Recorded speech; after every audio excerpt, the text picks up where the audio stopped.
على طول عند بولي، فرانك بولي عدى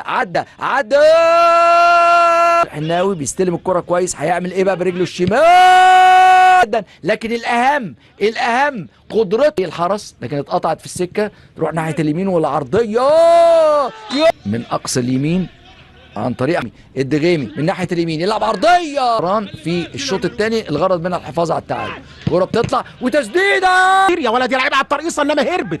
اول مرة التهويش حلو والتسديد لعبة فيها حتتين اللي هنشوف كده.